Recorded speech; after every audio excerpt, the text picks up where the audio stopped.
Hi, everyone. Ben Rigo here, joined by Daniel Woods, a.k.a. Tiger's nephew, coming to you back with Keys to the Rock. We are just a stone's throw, 20 yards away from the Port Royal Golf Course here at Carlette. This is a beautiful property in Sands, right on the border with Southampton, right next to Port Royal. We did a little golf before we came up here. A little bit of golf. I mean, you've been doing a little bit. Your clubs were in the back of your car, mate. So you've obviously cared more about golf than podcasting recently. Stay ready. Stay ready. Stay ready so you don't have to get ready.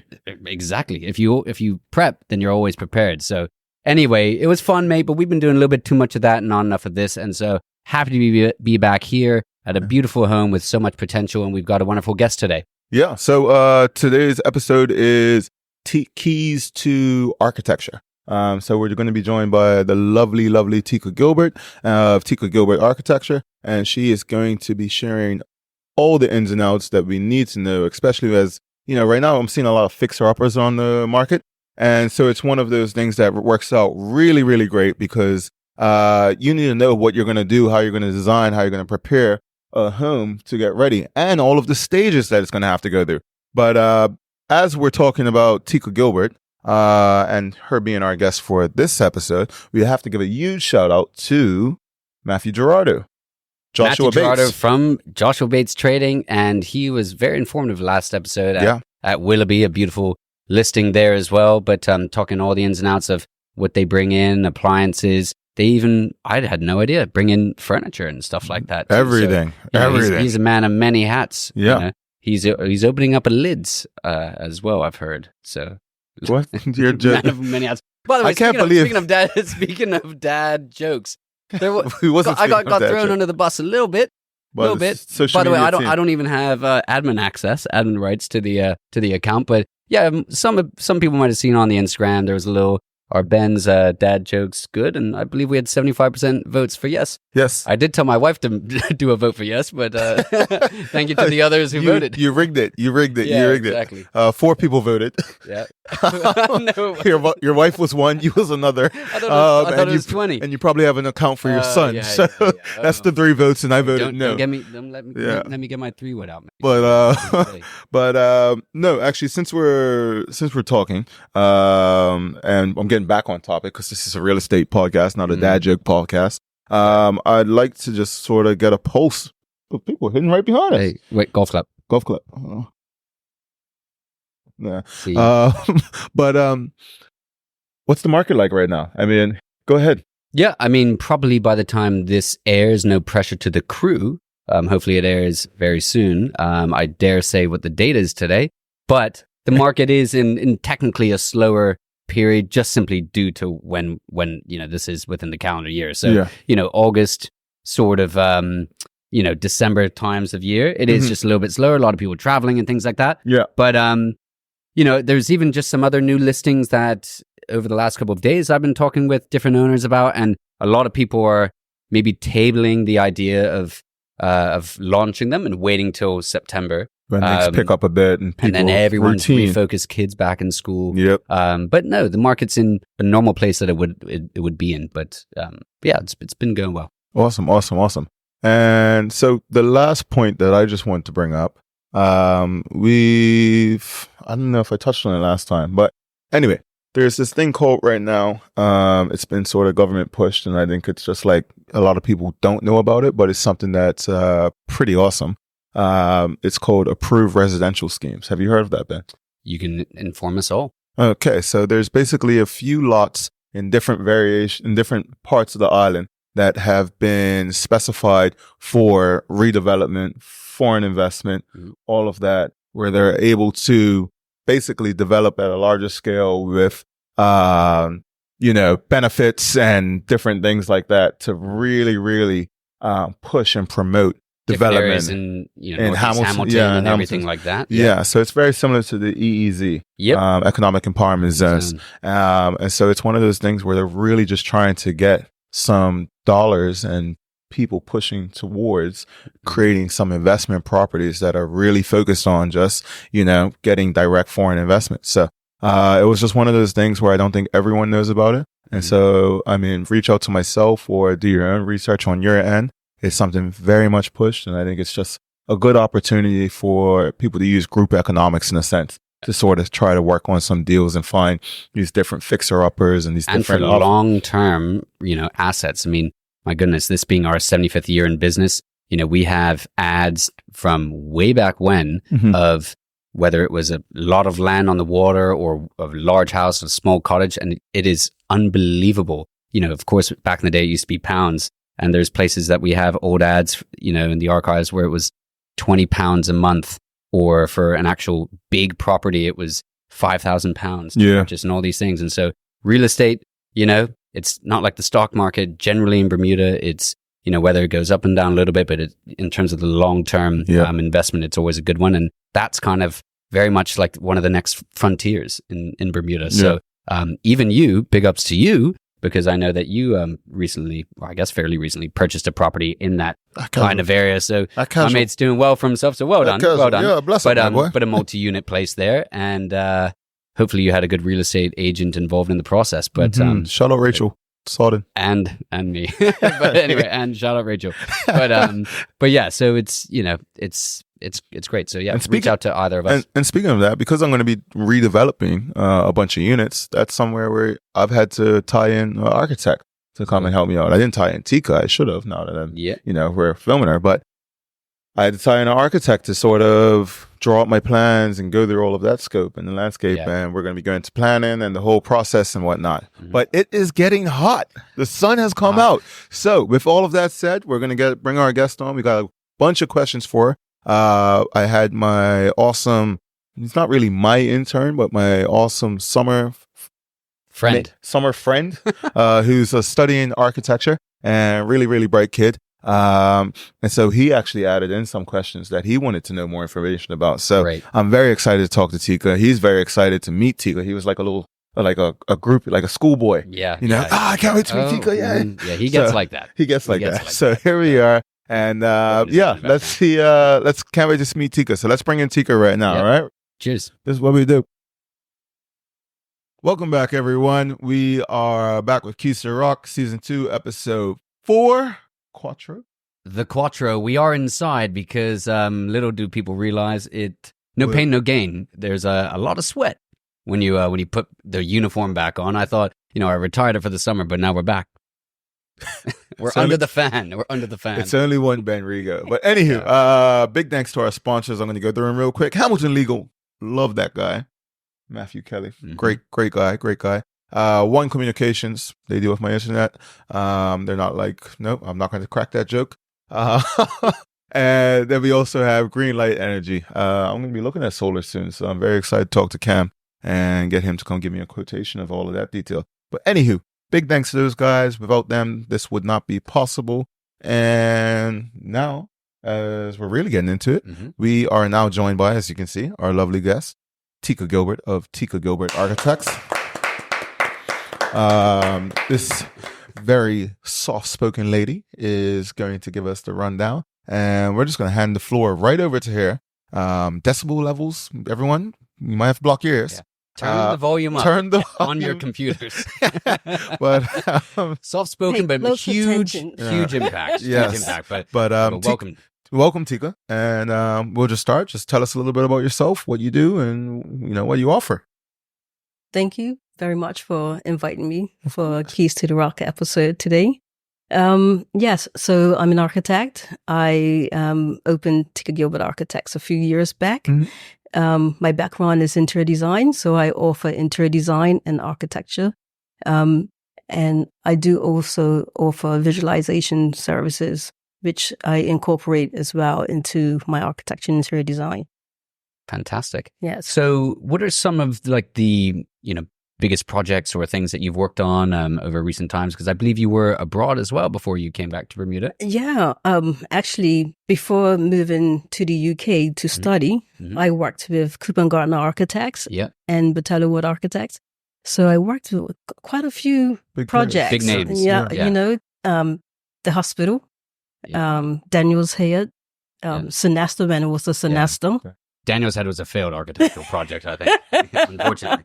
But you talking about me? No, down by nine beaches. I was talking about this architectural creation. Yeah. So and with Battelle Award, the Hamptons, I worked a lot on Nice. that, and Hamilton Princess Amazing. as well. Yeah. All right. Just So and just to name Just a to few. name a few. Just to name a Yes. few. Wow, I've worked with half of Bermuda. You know why? She's soft-spoken because she just mic drops on us. That's why. Yeah. No, Why that was not? a bad joke. But anyway, go ahead. Hey, Yeah, this so guy. so once I started architecture, I remained in the UK for a few years, and most of the projects that I worked on was with a lot of property developers. Mhm. So we worked on quite large projects, regeneration projects.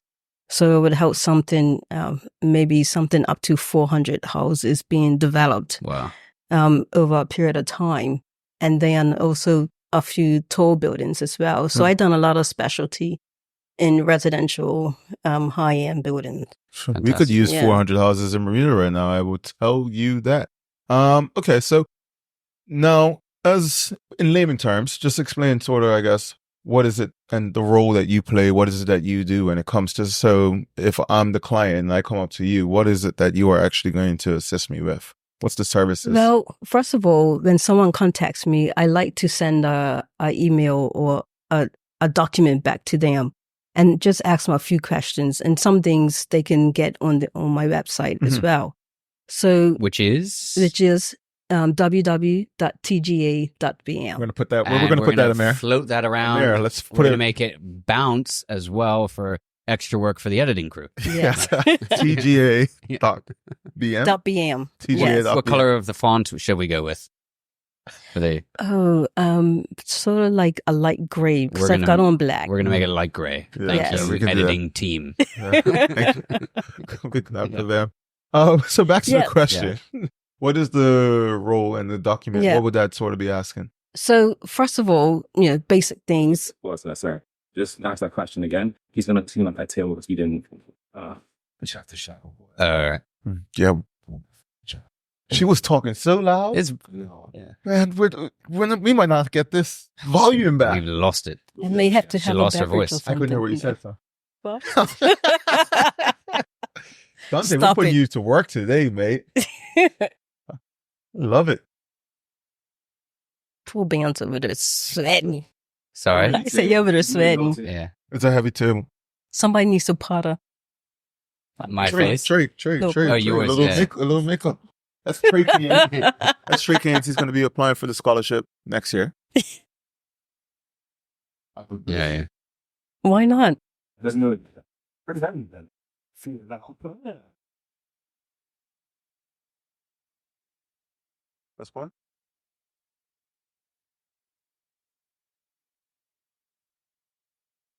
What about these bags here? No, We can probably push them down. So is this before the jokes? I forgot what the jokes were. no, you asked a question. You're really question. Yeah. Right, America, but the thing in the bottom. Yeah, okay. Okay, cool. You were one like because Ben's on the phone, yes. I'm free give us any it's fine. So back to the question, what's the role that you played? And then what does the document say? Yeah. Thanks, Trey. You're all right. You need a ride to gas station?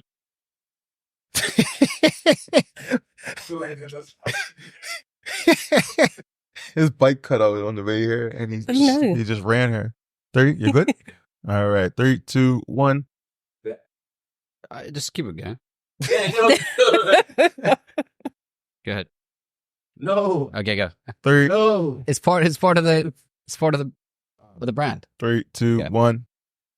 So explain to me again, what's the role? Not again. No, it is again. No, because Because I was talking about it before the last question. Oh, 3, okay, 2, okay. 1. So, Tika, back to the original question before we got sidetracked with the TGA.BM. What is the role that you would play? And so what does the document say to the clients, and et cetera, et cetera? So the typical document, basic stuff beginning, name, Yeah, information. Yeah. telephone number, whatnot, address, project address. Then they ask you to give me a brief discussion about what the project is about. So about 100 words, Yeah. right? And then I would like to know your timeline Mhm. and your budget. Mhm. Those two things are really important. Yeah, I would say so. Probably equally as important. Yeah. Yeah. You know, Yeah. people often think budget, but even when I talk to a seller about selling a property, you know, there's a price they want, but then the timing, you know, when do they want it online? How long until they want to move out? Timing's everything. Mhm. Yeah. Yeah. So, because you have to think about everything that we have to go through, right? Yeah. It's planning and all that So kind of explain that. stuff. So what is the steps that you would have to go So- to from the time you receive that document to, you know, to So the once I finished product? receive that document, I would meet with the client Mhm. on site, do a site consultation, because I just want to renovate my bedroom, my bathroom can turn into something completely different. We have to go back to that same cut. It's okay. I apologize. It's okay. Come on, allow me to straight again from where you. The roll? What happened? It's okay. It's not okay. It's not again. Go I mean- again from. What's going on? You got distracted by the It's thing. What's the question again? Oh, okay. Oh, yeah. 3, 2, 1. We're usually not like this. I apologize, Tika, on behalf of Amir. All right. Dante, don't judge us. All right. Dante's not paying us anymore. 3, 2, 1. So back to the original question before we got into the TGA.VM, which is going to be right here, thanks to Amir, especially Mhm. now. Yes.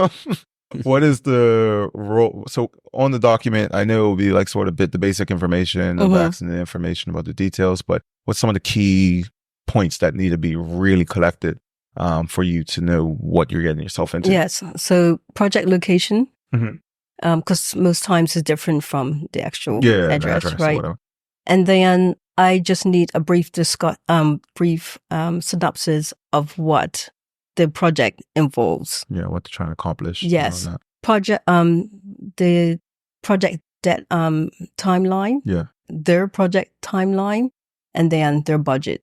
Most Yeah. important things. I would say, And- yeah. I mean, even with real estate as well, you know, you talk to a seller, there's like a number that they want, but the timing of when they want to Yeah. sell or when they want to move, $1 yesterday. and Yeah. when they're comfortable moving out and all of that, and when they want to launch is massive. So, And some Budget and people are not timing. even aware of how much something is going to cost. but we'll get to that. So, yeah. Yeah. So, That's down the question list, but that's massively important. So, Yeah. what's typically more unrealistic, the budget or the timing?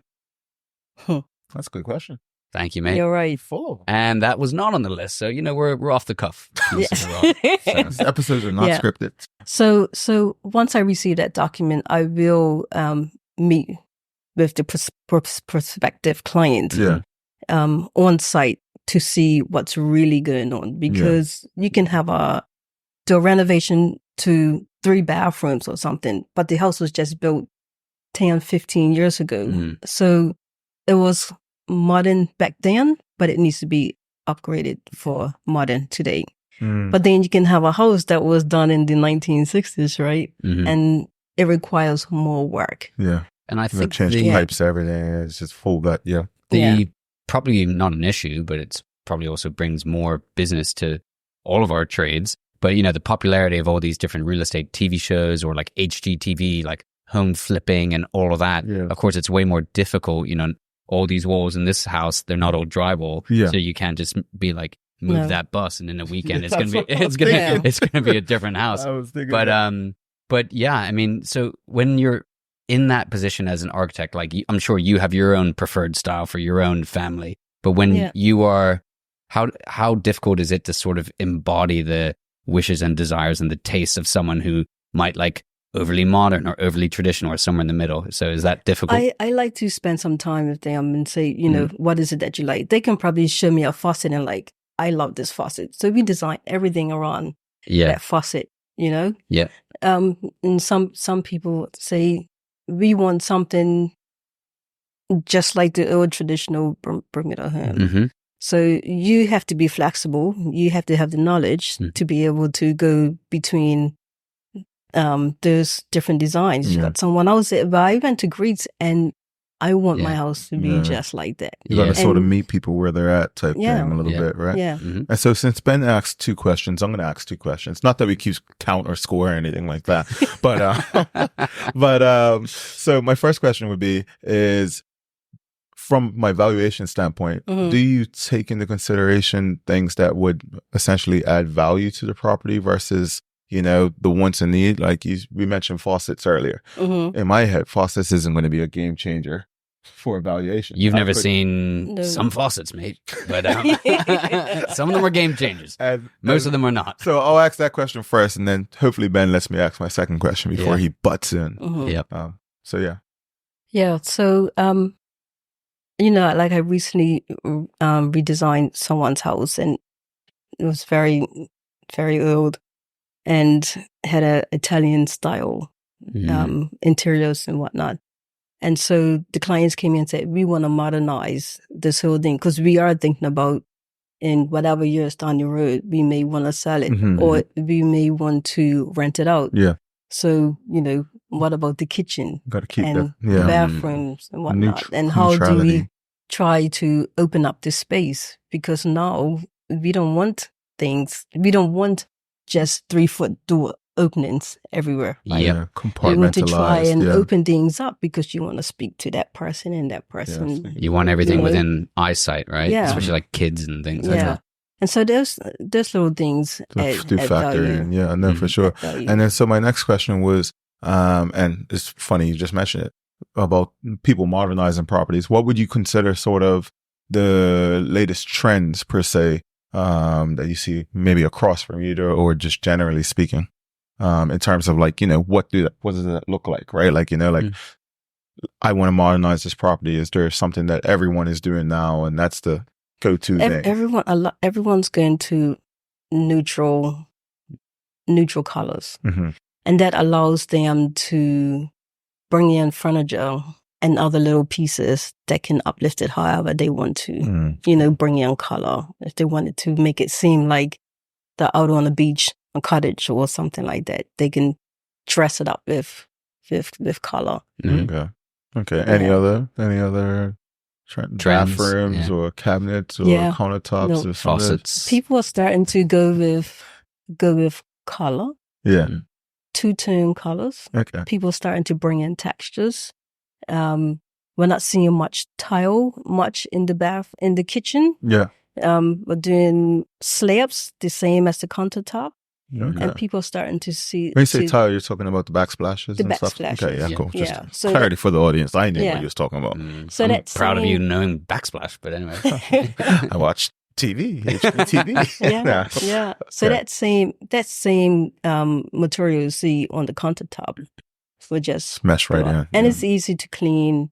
People don't like to see lines anymore. So grout and stuff like that. It's just sort of I can imagine. And they're bringing in for bathrooms. They're bringing in large slab. Yeah. Tiled knob. Yeah. 5 feet by. Just covers even everything. like for fireplace mantles and above them. I've seen lots of that as well, which looks great. Yeah. Do you want a third question, Mr. Woods, or so? You're on a bit of a roll. I'm speeding. Tiger. So my third question. I'll just think about it. I'll just be a mute mime over here. But no, what I was going to get to is, I'm sure it's a lot different when you're started from scratch and for the most part, everything that is being, built and exactly what it's going to be. But then when you're renovating an existing home, sometimes how things look, especially if it's an older house, how it looks on the drawings. And then when you get to the construction phase and dig beneath the surface or, the roof comes down to push up the ceiling height and you're like, oh, we didn't realize that was there. What are some of the challenges that I'm assuming from the renovation side of things happens more than the brand new build? I would always tell clients, and this is why we deal with quantity surveyors, right? Yeah. Because we need to allow for that 15% or whatnot for those things that you can see. Yep. Season 2, right? episode 2.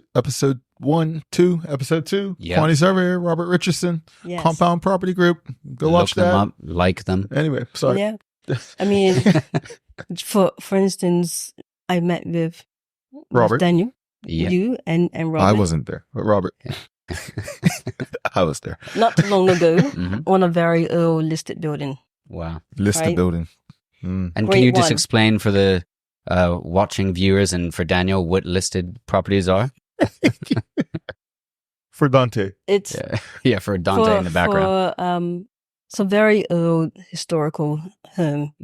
And so a lot of the exterior you can't touch, right? The windows you can't touch. And there's grade 1, 2, and 3. Yeah. So we've got a grade 1 listed building. Wow. And so we was thinking that we can add on certain places, but we couldn't because the protected areas was like facades, the north and south or something like that. Right. But then you've gone inside and you've got wooden floors that are deteriorating. We need to fix it up. You know, what happens? But we still need to replace it and still make it look like how the it was, original. Yeah. Weather it and and stuff, then you add on your addition Mhm. to complement what was there before. So that's very challenging, but probably even more rewarding probably when you can accomplish something like that because you're like an artist in a sense. Yeah. And you got to really go handpick sort of, because when you deal with a listed building, because of what the grade that you have to put it back to and the resemblance that it has to reflect, you have to really try to, and from an architectural interior, very sensitive. you have to source in those items. You have to be very particular, right? And so, I mean, this doesn't bring me to my next question. I'm not reading off a list.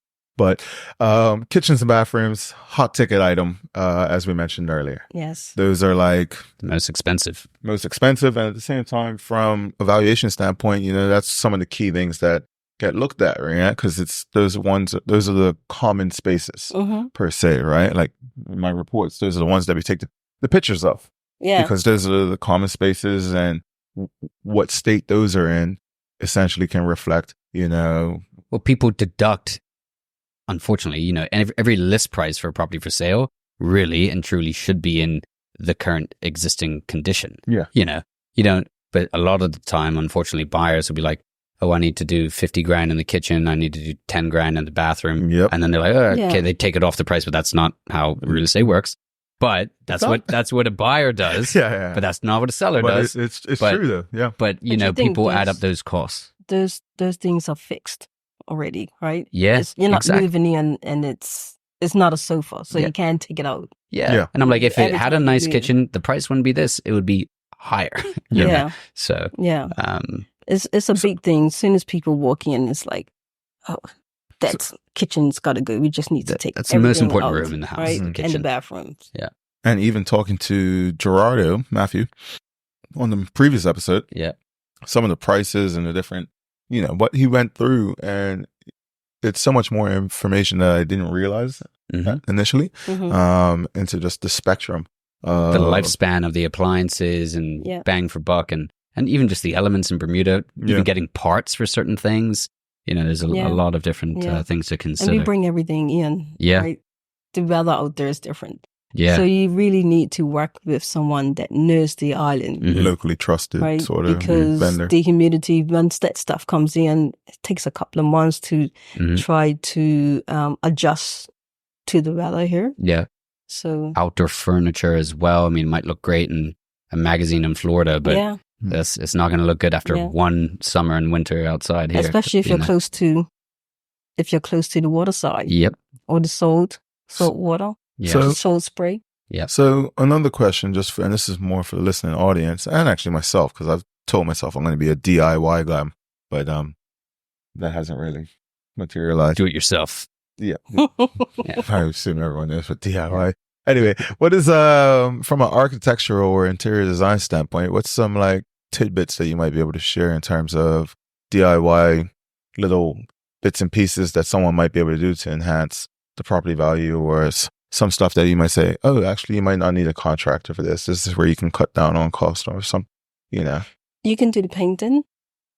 Yeah. And that's probably the most return for that's one of the things that gives off the biggest return of investment. Yeah. I'd say landscaping as well. I mean, there's like landscape. So that's, I guess, piggyback on that. Curb appeal, but right? like landscape architecture. I mean, I guess is that something that they teach as well in terms of architecture? Like, yeah, but if you're thinking, do I do it yourself? Yeah. Right. That's difficult. You know, there's only so many trips to Aberfeldy thinking that you're nice. You want something really good, right? So keep the DIY to a minimum. Yeah. If you want something really good, Mm-hmm. and bring in an interior design or an architect. Yeah. Mhm. Yeah. That's what I would say. Do the Don't. really simple So what you things. just said is don't do DIY.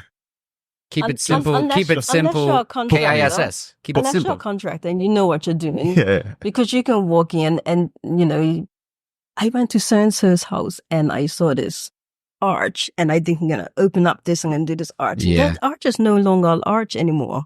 If you're doing it yourself Yeah. and you don't know what you're doing, that thing's Yeah. going like this. And I should also Instead say, of- especially when it comes to things on the exterior, there's often issues in selling properties when people think that they really are nice in the DIY world and they might have done an extension or something illegally without planning approval.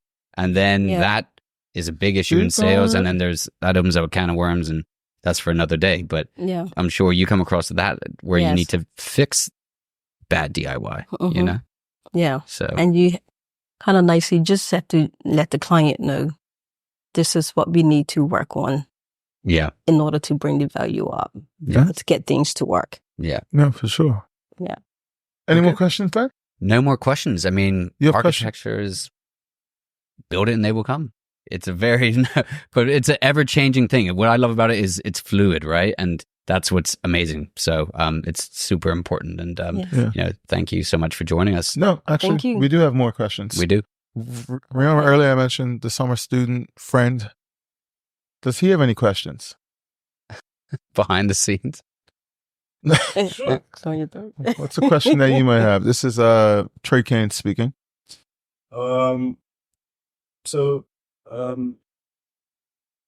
One of the big things that I've always experienced, like in my short time, Repeat it. One of the big things that I've always experienced in my short time, I'm just repeating what he says. I don't know if the mic will pick it up. We've got a mic over there. one of the big things I've always experienced in my short time as an architectural assistant is sort of balancing client expectations with realistic Mm. timelines and outcomes. How do you, in your day-to-day population, balance that? And I think it happens a lot because you're dealing with so many other different disciplines or consultants. And so I always let them know ahead of time what the timeline is going to be. So once the project comes in, I do a timeline to let them know exactly what's going on. And when that time comes and if something hasn't come through yet, just let them know. It helps them. Manage Ease. expectations. Yeah. Yeah, they may be frustrated, but they understand that we are doing the best we can to push things through. Yeah. It's very big Yeah. in project management too, right? The same. I mean, it's the same Yeah. thing really. Give them as much notice as possible. When you find out, they find out. Communication is Yeah. key. Communication And is just key. really Yeah. just manage expectations. So even when things are going to take, oh yeah, it's going to take planning this long to turn around. It's going to take them 3 weeks. You say 4 weeks or 5 Mhm. weeks. And then Mhm. it's not, oh my God, it didn't happen in 3 weeks. It's, oh, it happened in 3 weeks and they was expecting 5 weeks. But yeah, no. Awesome question. Yeah. Thank you, Trey. Thank you from the audience. We got an audience Yeah. that Keys to the Rock. We've got a few audience Dante, members should we put today. you on the spot? Yeah. No, He's Dante good, says he's good. He's good. He's good. First Yeah. time here. First so- time, yeah. And so I think on that note, I Yeah. think Tika, it has been lovely to see you Thank you for inviting me. again. Yep. Shh. You guys didn't know about the first one, see? Oh, but Did you hear me? we Yeah. we I did think hear we you. hear you loud and clear. But But if people didn't hear you loud and clear, we will definitely have your contact details. We can do the gray font and it can float around like a butterfly. And, but thank you so much for joining us and looking forward to collaborating on things more in the future. future So- projects, Yes. yeah. Tika Gilbert. Thank you. Thank you. Thank you very much. Hi guys, welcome back to Keys to the Rock. Thank you so very much to Tika Gilbert of Tika Gilbert Architects. She gave us some very insightful knowledge about everything to do with building, redeveloping, renovating, everything under the sun. And I found it very informative. Yeah, But- the entire process, everything that people have to go through, whatnot. I mean, it's just like, yeah, I think we've come up with some awesome. And I'm skipping steps here because Yeah. I know we just talked about it. But what's your key to the episode? We didn't even do this last time, I don't think. So I'm not sure if we did, but What's your key to the episode? my key to the episode would probably be, managing the expectations of the budget and the timing of the client, right? Or Vice versa, ourselves right? Yep. being the client, and how incredibly important that is. The cost of construction is up, and who knows when that'll come back down or level out. Supply chain, it takes longer, everything's more expensive, and so I think we really need to be mindful of that. And certainly maybe someone who's had a house for a long time and now we're deciding to renovate. Renovating that bathroom 10, 20 years ago is probably double the cost today. So that's my biggest key takeaway. What about you? For me, it would be from the valuation standpoint and the value standpoint, I guess. It would be keeping things a little neutral and just a little bit more not so specialized and unique to your own sort of personality and your own preferences. That way, if, exit strategy for whatever reason, you want to sell the house, want to move on from the property, or you have to rent it, or whatever the case is, it is not so... For long-term asset value. I mean, that's better than... you're a big neon green guy, and everyone knows it, everyone talks about it. But for you putting that in your kitchen... not everyone's going to like that. So it's better for you to be a little bit more neutral to get to appeal to the most amount of buyers or potential renters. Yeah, no, 100%. Speaking of neon green, I forgot to do this earlier, but I have to congratulate you on Best of Bermuda. Neon green? I don't know, but it ties in, right? So you've won, I think this is either 3 out of 4 or 4 out of 5. So just a kudos and congratulations to you. Thank you. We're all clapping. We're all clapping. We're all clapping. Amir? Yeah. But, no, thank you, mate. But the funny thing about those sort of awards, and obviously thank you to the Bermudian Magazine and everything, but when you win, it's nice and it shows a lot of hard work and all the stuff that, how it is behind the scenes and everything like that. And when you lose, it's like, oh, well, popularity contest, who was voting on the day. But and a lot of people know that, but really and truly, I think no matter who the winner is next year, 5 years ago, and forever in the future, whether you are a coffee shop. And all the awards, everyone at least clearly is on the tip of someone's tongue, whether it's the panelists or the voters, because you're doing a good job. So, congrats to all the winners. And I know how hard you work, so it is kudos to you, Thank you. Sincerely. And as we're switching gears now a little bit, we want to do a huge shout out to the sponsors. Lime Green Light Energy. They are one of the sponsors. So just tying in your 75%. 75% liked your dad jokes. Anyway, Green Light Energy. Greenlight Energy, One Communications, and Hamilton Legal. Man, you guys are awesome.